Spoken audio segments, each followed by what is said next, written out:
John Murphy stood by the large window in the Galactic Council chamber. He looked at the stars and took a deep breath. For 10 years, he had served as Earth's ambassador to this body of 27 alien species. Today might be his last day in this role. The chamber was huge, with seats arranged in rising circles. Each species had their own section, marked with their homeworld symbol. The human section was small compared to others. Humans were still new to space travel, having joined the Council only 50 years ago. John turned as the Council leader. A tall blue-skinned Zrillian named Vexlor called the meeting to order. The Zrillian's 4 eyes blinked in sequence as he spoke. "We will now address the matter of human expansion in the Orion sector," Vexlor said. "The Council has found that humans have once again exceeded their growth quotas." John sighed. It was always the same complaint. Humans moved too fast.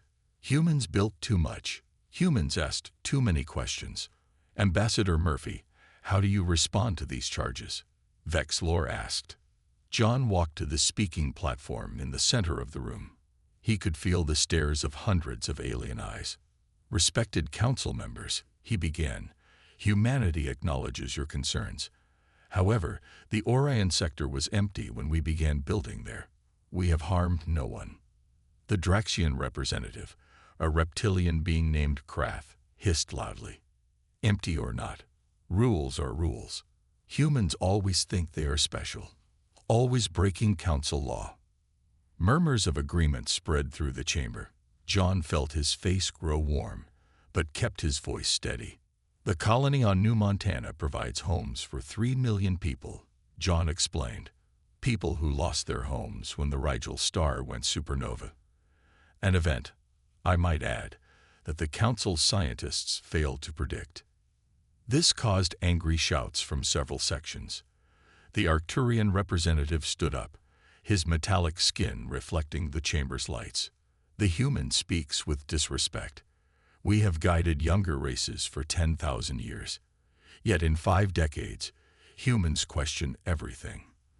They build weapons we have forbidden. They use technology in ways we have not approved." John looked at his team. Laura Chin, his deputy, nodded slightly. They had discussed this moment many times. The decision had already been made back on Earth. President Blackwell had given the final approval yesterday. "Honored Council," John said, raising his voice. "Humanity did not join the Galactic Council to be treated like children. We joined as equals. Yet at every turn, we are held back. Our colonies are restricted. Our research is limited. Our ships are inspected." Vexlor waved a long blue hand.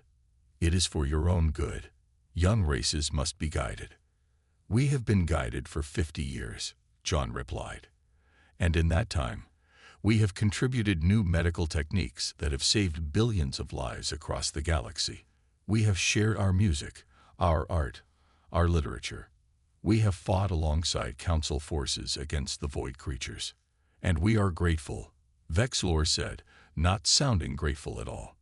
"But now we must vote on sanctions for your unauthorized expansion." John straightened his back. This was the moment. "There will be no need for a vote," he said clearly. "As of this moment, by order of Earth's united government, humanity formally withdraws from the Galactic Council." The chamber went completely silent. Then it exploded with noise. Some representatives shouted in anger. Others whispered in shock. A few actually cheered. John raised his hand. "Our decision is final. We will, of course, honor all trade agreements during a transition period. We wish no ill will toward any species, but humanity will chart its own path among the stars from this day forward." He nodded to his team. As one, the 12 human representatives stood, gathered their devices, and walked toward the exit. "You cannot do this," Vexlor shouted. "No race has ever left the Council." John turned at the doorway. "Then perhaps it's time someone did." The door closed behind the humans with a soft hiss. In the corridor, Laura looked at John with wide eyes. "Well," she said, "that's done. What happens now?" John looked at his team, seeing hope and fear on their faces. "Now," he said, We go home and build our future, a human future. None of them knew that this day would be remembered as the moment everything changed, not just for humanity, but for the entire galaxy. Captain Lisa Garcia stood on the bridge of the U.S. frontier, looking at the stars through the main view screen. Her ship floated at the edge of what the Council now called contested space. 6 months ago, humanity had left the Galactic Council. Now, everything was changing. "Captain, we have a Council patrol ship approaching," said Officer Ben Wright from his station.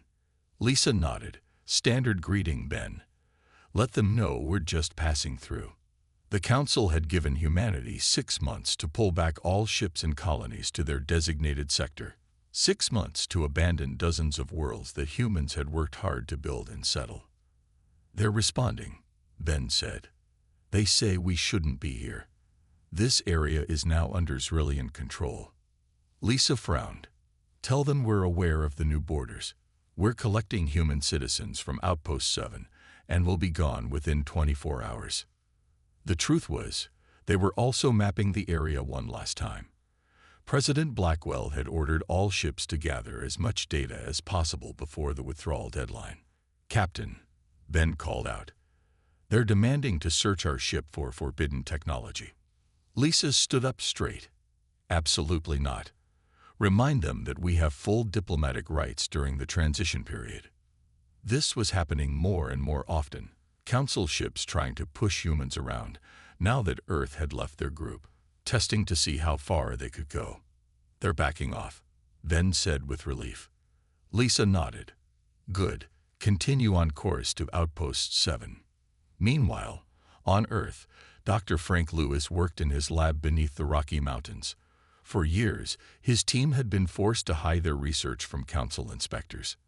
Now, they could work openly. "Try it again," Frank told his assistant, Amy Wells. Amy adjusted the controls on their test device. The small metal sphere in the center of the lab began to glow with blue light. Then it vanished. Frank checked his instruments. "Time to target." 3 seconds, Amy replied, excited. It worked. The sphere had instantly traveled to a receiver 10 miles away. This was impossible according to Council science. The Council controlled all faster-than-light travel through their network of jump gates. They claimed no other method was possible or safe. Frank smiled. "If we can scale this up, we could create our own FTL drives for our ships. No more depending on Council jump gates." "The President will want to know right away," Amy said. Frank nodded. "I'll call him tonight. This changes everything."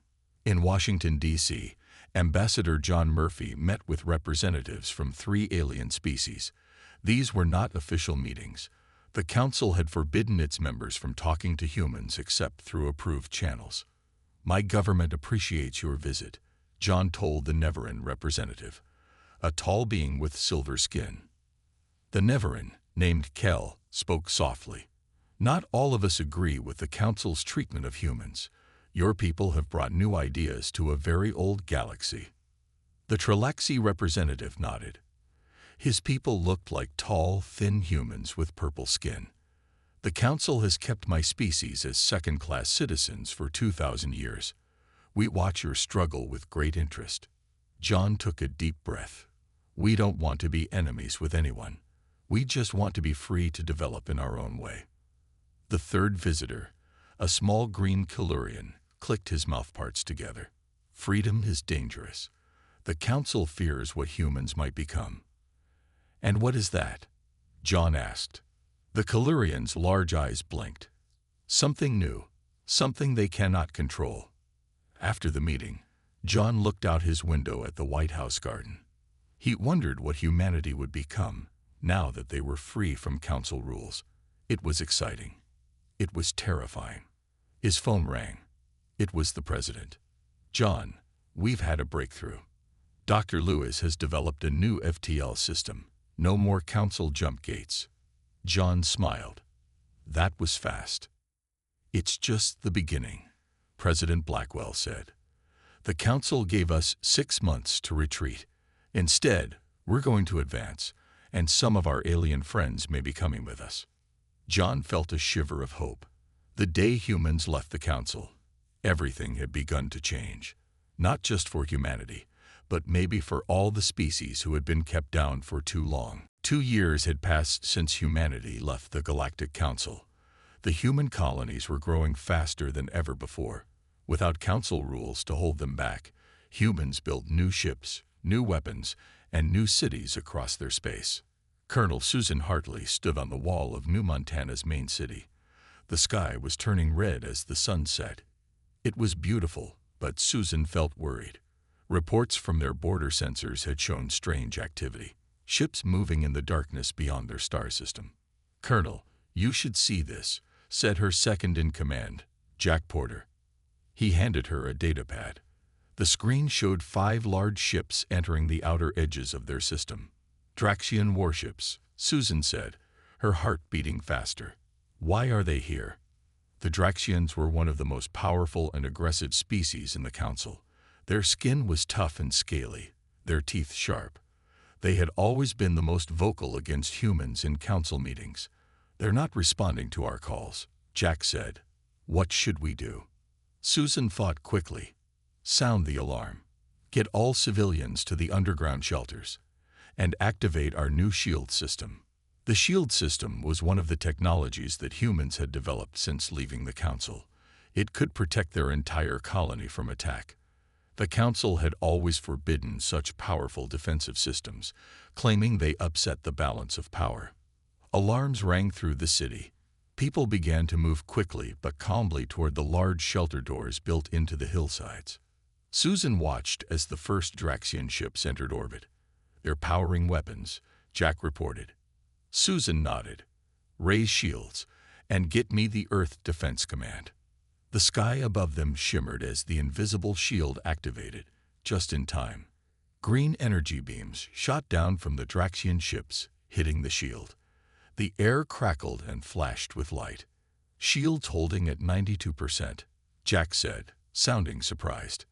"These new systems really work." Susan wasn't surprised. She had seen how quickly human scientists had advanced once freed from Council restrictions. "They're launching landing craft," Jack warned. "At least 20 of them." Susan pointed to their defense positions. "Our troops know what to do, and our new weapons should give the Draxians a surprise." The Void War had begun. That's what people would later call this first attack. Within hours, news reached Earth. President Blackwell immediately called an emergency meeting. Meanwhile, in a different part of human space, Lieutenant Kevin Russell and his science team made a disturbing discovery. They were studying samples from the edge of human territory. "This can't be right," Kevin said, looking at his scanner. "Run the test again." His colleague, Dr. Mia Johnson, checked the results a second time. "It's correct. These are bioweapons. Very advanced ones." Kevin frowned. "The Draxians are using banned biological weapons near our borders. We need to warn everyone." They took their evidence to the Galactic Council, even though humans were no longer members. It was important that all species knew what the Draxians were doing. The council chamber looked the same as it had 2 years ago when humans walked out. Kevin stood at the speaking platform, showing the evidence on the large screens. "These bioweapons could affect many species, not just humans," he explained. "They violate the oldest laws of the Council." The Zrillian Council leader, Vexilor, looked down at Kevin with his 4 eyes. "We have only your word that these came from Draxian ships. This could be human propaganda." Kevin couldn't believe what he was hearing. "People are dying. The Draxians are attacking our colonies, and now they're using illegal bioweapons. The Council sees this as a regional dispute," Vexilor said coldly. "We will not become involved in human problems." As Kevin left the chamber, he met a Neveran diplomat in the hallway. The silver-skinned alien looked troubled. "Many of us disagree with the Council's position," the Neveran said quietly, "but the old powers control too many votes." Kevin nodded. "We hoped the Council would at least enforce its own laws about bioweapons." The Neveran glanced around to make sure no one was listening. "The truth is, several Council members secretly want humans to fail. Your independence threatens the old order. Kevin understood then that humanity was truly on its own, but not completely alone. Some aliens, like this Neverin, saw the injustice. Perhaps in time, they might become allies. Back on New Montana, Colonel Hartley's forces had pushed back the Draxian ground troops. The colony's shields had held. It was a victory, but Susan knew it was just the beginning of a longer war. Dr. Henry Porter had never expected to work with aliens. Yet here he was, in a secret lab on Europa, one of Jupiter's moons, with 3 non-humans. The Neverin, Kel, had silver skin that seemed to glow under the lab lights. The 2 Kalurians, Zix and Trell, were small green beings with 6-fingered hands that moved with amazing speed. The protein chain is stabilizing, Kel said, looking at the screen. Henry nodded. This could work. If we combine your species' understanding of cellular repair with our new approach to gene therapy, we could cure the Black Star disease, Zix finished for him. A disease that has killed billions across the galaxy for 10,000 years. The Black Star disease was one of the most feared illnesses in the galaxy. The Council's medical teams had never found a cure. They claimed it was impossible. The Council will be angry that you're helping humans, Henry said to his alien friends. Troll made a sound like small bells, which Henry knew was Kalurian laughter. The Council has been stuck in the same thinking for too long. Humans ask new questions, find new answers. In another part of human space, diplomat Nicole Warren traveled in a small, unmarked ship. Her mission was secret. She was meeting with representatives from species who were unhappy with the Council.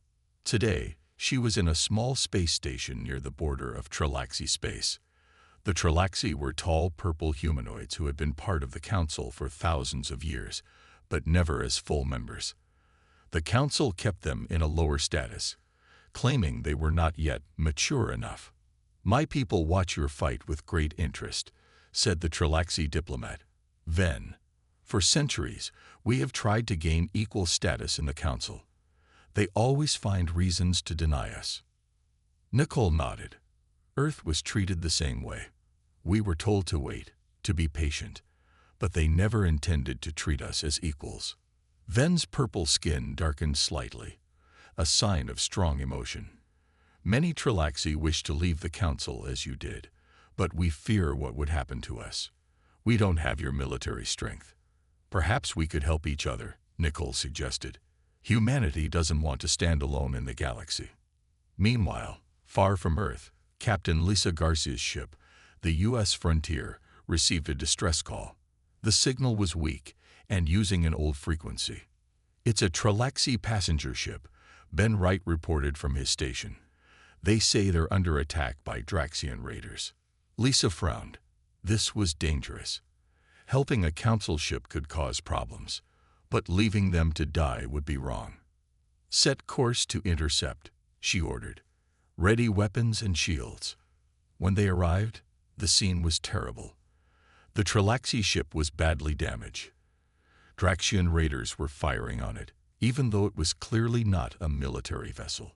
Get between them and the Trelaxi ship, Lisa commanded. Open a channel to the raiders. The face of a Draxian commander appeared on their screen. His scales were dark red, his eyes yellow. This is not your concern, human, he hissed. These Trelaxi violated Council trade rules. We are authorized to punish them. Lisa kept her voice steady. We don't recognize Council authority in this matter. We're taking the Trelaxi ship under our protection. The Draxian showed his sharp teeth. Then you will die with them. The raiders attacked, but they were not prepared for the U.S. Frontier's new weapons and shields. Within minutes, 2 raider ships were damaged, and the others were retreating. Lisa ordered medical teams to help the injured Trelaxi. Over 300 passengers were on the damaged ship, including many children. The Trelaxi captain, his purple face marked with burns, took Lisa's hand. My people will not forget this. You helped us when the Council would not. Word of this rescue spread quickly through Council space. Other species began to see humans differently. Not as dangerous rebels, but as potential allies against the growing corruption of the Council. Back on Earth, President Blackwell received reports of these events. He met with John Murphy, who was now his chief advisor on alien relations. "It seems we're making friends despite the Council's efforts to isolate us," the president said. John nodded. "The galaxy is changing, sir. The old powers are losing their grip, and humans may not be the only ones seeking a new path forward." 5 years had passed since humanity left the Galactic Council. The galaxy was changing. In the Grand Council chamber, empty seats were becoming common. Council members were busy dealing with problems in their own territories. Vexlor, the Zrillian leader, called for order as arguments broke out again. "We must address the food shortage in the Zelnid systems," he said. The Zelnid representative, a thin being with gray skin, stood up. "My people are starving. For centuries, we managed council paperwork and records. In return, we received food from human farms. Now those farms send their crops elsewhere." "The humans violated council law," a Draxian shouted. "They should be punished, not rewarded with trade." The Zelnid shook his head. "My people cannot eat your laws." Meanwhile, on the planet New Terra, engineer Paul Mitchell watched as the sky changed from orange to blue. The terraforming was working faster than expected. This world, once toxic to humans, would soon be ready for settlements. "The Council said this planet could never be terraformed," said his assistant, Sarah Lee. "They claimed it would take 1,000 years. Paul smiled. They were wrong about a lot of things. The Council had strictly controlled terraforming technology, saying it was too dangerous. But humans had found safer, faster methods once they were free to experiment. "We've received requests from 6 more colony groups," Sarah said. "Everyone wants to live on a world they can shape themselves." Human colonies were growing rapidly. Without council restrictions, they built cities, farms, and factories using new technologies. People were free to invent and explore in ways the Council had never allowed. Far away in the Chlorlant sector, a different kind of change was happening. Civil war had broken out between different factions of the Chlorlant species. Their cities burned. Their people suffered. The Exorlants had asked the Council for help, but the Council was busy with its own problems. So they had turned to an unexpected source: humans. Dr. Rebecca Lewis, daughter of scientist Frank Lewis, led the human aid mission to Chlorlant. Her ships carried food, medicine, and supplies. "We don't take sides in your conflict," she told the Chlorlant leaders. "We're here to help everyone who is suffering." The Chlorlants had long, tentacle-like arms and round bodies. They had once been strong supporters of the Council. Now they looked at humans with new respect. "The Council said humans were dangerous, selfish creatures," said Elder Quinn, an old Chlorlant. "Yet you come to help us when they would not." Rebecca worked with her team, setting up field hospitals and food distribution centers. "Humans know what it's like to face disaster alone," she said. "We had to save ourselves when the Rigel star exploded. We haven't forgotten that feeling." News of the human aid mission spread through Council space. Other species began to question the Council's warnings about humans. If humans were so dangerous, why were they helping the Chlorlants with no demands in return? On Earth, President Blackwell met with his advisors. Reports from across the galaxy showed growing unrest within the Council. "The Tralexi have formally requested to leave the Council," John Murphy reported. "The Calurians and 3 other species are considering the same." "And the Draxians?" asked the president. John frowned. "They're increasing military patrols near our borders. They blame us for undermining Council authority." "We're not trying to destroy the Council," President Blackwell said. "We just wanted to be free to find our own path." "Some paths lead others to freedom too," John replied. "That's what really scares the old powers on the Council." Outside, in the streets of Washington, D.C., a group of alien visitors caused excitement. Neverans, Calurians, and even a few Tralexi walked openly among humans.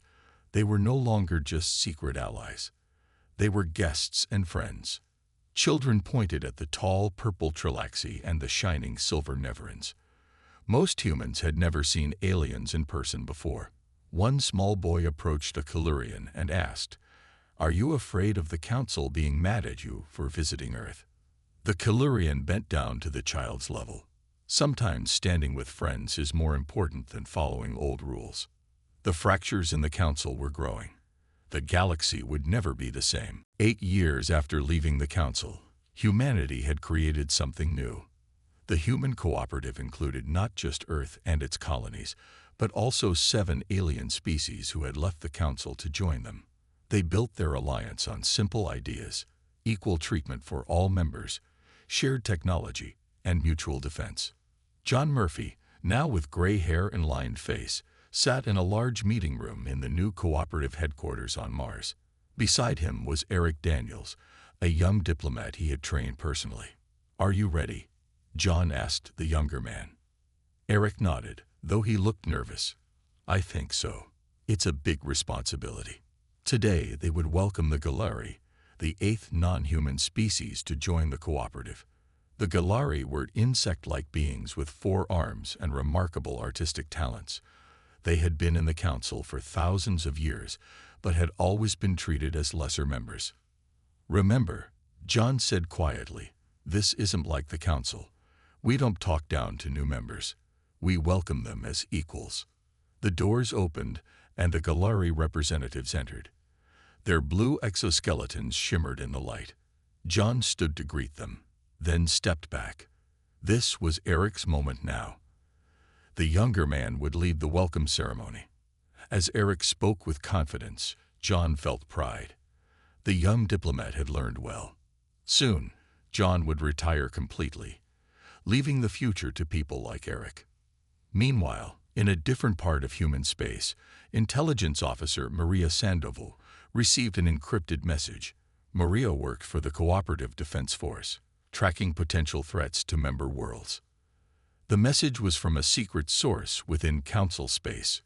Maria decoded it and frowned at what she read. She immediately called her superior, Commander Kevin Russell. "You need to see this," she said when he arrived at her office. "The Arcturians are moving their battle fleets to key points around cooperative space." Kevin looked at the information. "This is verified. Triple confirmed by separate sources," Maria said. "They're positioning for a major military action." Kevin had been promoted after his discovery of Draxian bioweapons years earlier. Now he had new concerns. Why now? He wondered. The Council has been content to ignore us for years. Maria pulled up more data. "My sources say that Marshal Zoteran of the Arcturians believes the cooperative has become too powerful. 7 Council species have already joined us.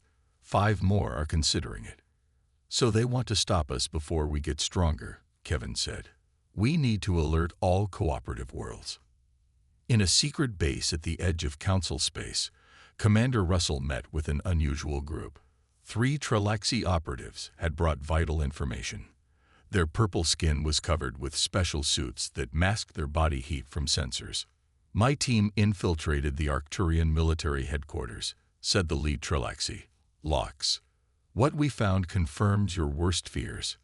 He showed them images of a massive weapon being built in secret. It was a planet killer, designed to destroy entire worlds with a single shot. Such weapons had been banned by Council law for thousands of years. "They're building 6 of these," Lox said. "The first target will be Earth." "The Council approved this?" Russell asked, shocked. "Not officially," Lox replied. "But key members know and have not stopped it. They believe destroying Earth will end the cooperative and force breakaway species to return to Council control." Russell thanked the Trilaxi for their bravery. The information would save billions of lives. As the Trilaxi prepared to leave, their leader turned to Russell. "When we were children, we were taught that humans were dangerous barbarians," Lox said. "Now we risk our lives to help you. The universe has indeed changed." On Earth, President Blackwell received the reports from Maria and Commander Russell. He called an emergency meeting of the Cooperative Defense Council, which included representatives from all member species. "We have confirmed that elements within the Galactic Council are preparing for war against us," he told them. "We must prepare to defend ourselves and our values." The Neveran representative, Kel, who had been one of humanity's first alien allies, spoke up.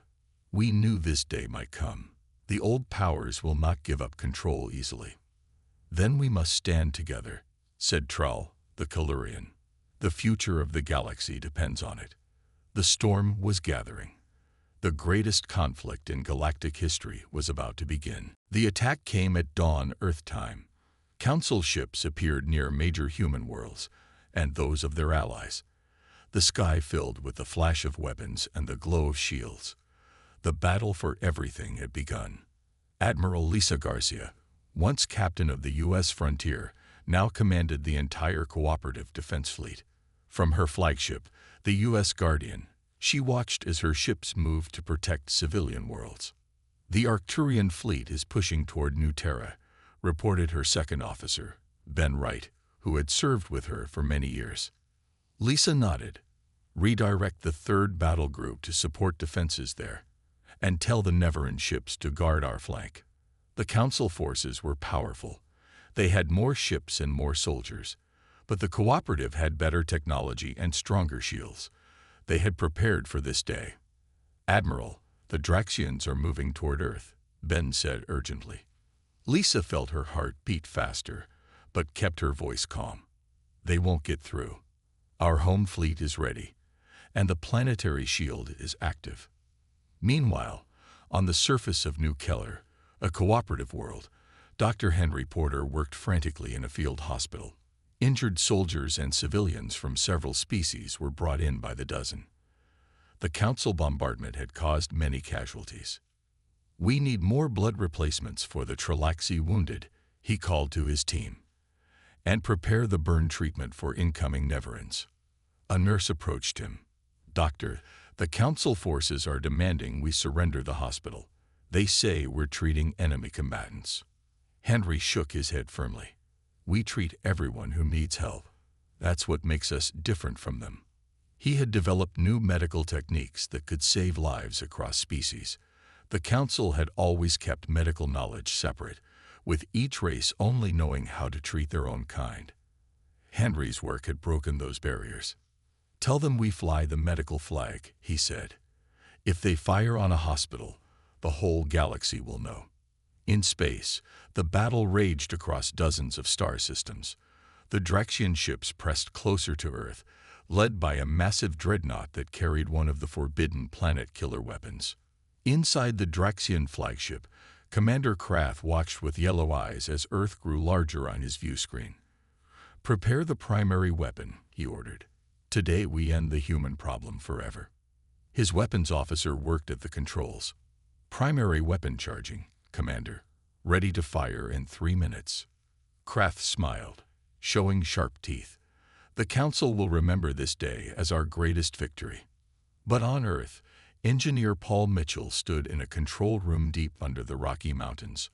Around him, a team of humans and Kalurians monitored screens showing the approaching Draxian ship. "Shield bubble ready?" Paul asked. A Kalurian technician nodded. "Yes. The new system is online, but untested at this scale." "Well, we're about to find out if it works," Paul said. He had designed a shield system unlike any before. It didn't just block energy weapons, but could redirect their force. Above Earth, the Draxian dreadnought fired its planet-killer beam. The green energy shot toward the planet, powerful enough to crack Earth's crust and destroy all life. But when it hit Paul's shield, something amazing happened. The shield glowed bright blue, absorbing the energy. Then it sent the power back in a focused beam that hit the Draxian ship. The dreadnought exploded in a flash of light. The other Draxian ships began to retreat in confusion. Across the battlefield, similar scenes played out. The Council forces found their weapons were less effective than expected. The cooperative defenses were stronger than believed possible. In the Council chamber, far from the fighting, Vexilor received news of the battle.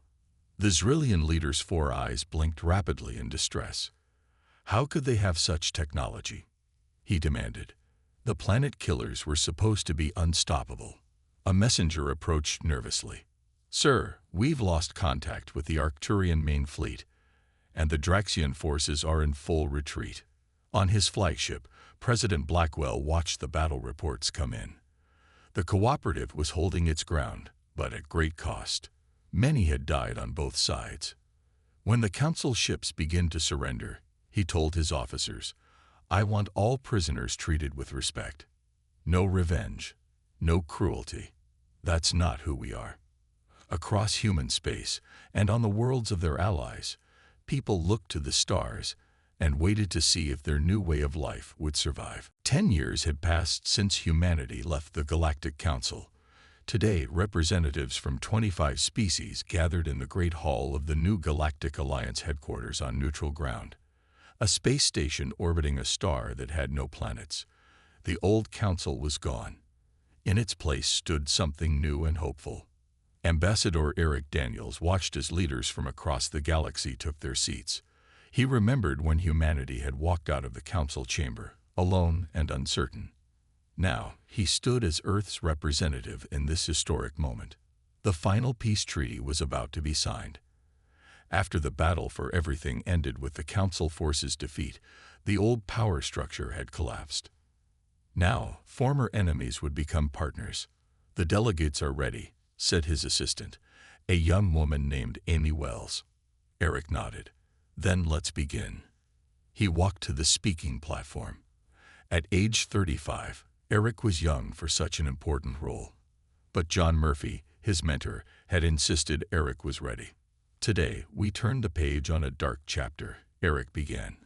10 years ago, humanity left the Galactic Council because we believed all species deserved equal respect and freedom. We never imagined our small act would lead to such great change. Around the room, the faces of many species looked back at him. Purple Tralaxi sat beside silver Neverans. Green Killurians shared tables with blue-scaled Galari. Even some Zrillians and Arcturians were present, though these species had once led the Council. "The Galactic Alliance we create today is built on different principles than the old Council," Eric continued. "No species will rule over others. Technology will be shared, not controlled, and all voices will be heard, whether they come from ancient civilizations or newly spacefaring races." In another part of the station, Admiral Lisa Garcia oversaw the dismantling of the last planet killer weapon. These terrible devices had been banned under the new treaty. "Cut the power core connections," she ordered. "Then remove the focusing crystals." The technicians, a mix of humans and Killurians, worked carefully. These weapons would never threaten a world again. A Draxian observer watched silently. His people had used such weapons in the war, but now even they agreed they were too dangerous to exist. "Your people fought well," the Draxian said to Lisa unexpectedly. "We thought humans were weak because you showed mercy. We were wrong." Lisa nodded. "Strength isn't just about winning battles. It's about building something worth fighting for." On Earth, Dr. Rebecca Lewis welcomed students to the first class at the new Galactic Science Institute. Young scientists from 15 species filled the room. They would study together, sharing knowledge that had once been kept separate. "Today we begin a journey together," Rebecca told them. "The problems we face, disease, climate change, resource limitations, affect all our worlds. By working together, we'll find solutions that benefit everyone." A young Tralaxi raised his hand. "Is it true that before humans left the Council, different species rarely worked together on scientific projects?" Rebecca nodded. "The old Council believed in keeping knowledge controlled. They thought it made them safer. We believe sharing makes us all stronger." As evening fell on Earth, John Murphy sat in his garden. At 82, he had retired from diplomatic service. Beside him sat his old friend, the Neveran philosopher Kel.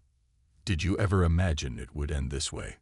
Kel asked, his silver skin reflecting the sunset. John smiled. "Not in my wildest dreams. We just wanted to be free to find our own path." "Your small act of defiance changed everything," Kel said. Leaving the council showed others that change was possible. We didn't do it alone, John replied. Without allies like your people, we might have failed. They sat quietly, watching Earth's sun sink below the horizon. In space above them, ships from dozens of worlds moved freely through what had once been restricted zones. Trade, culture, and ideas flowed between worlds that had once been kept apart. The children born today will never know a divided galaxy, Kel observed. They will grow up in a very different universe than we did. John nodded, feeling peace. That was worth fighting for. The universe had indeed changed forever, not through conquest or dominance, but through cooperation and respect. The day humans left the council had been just the beginning.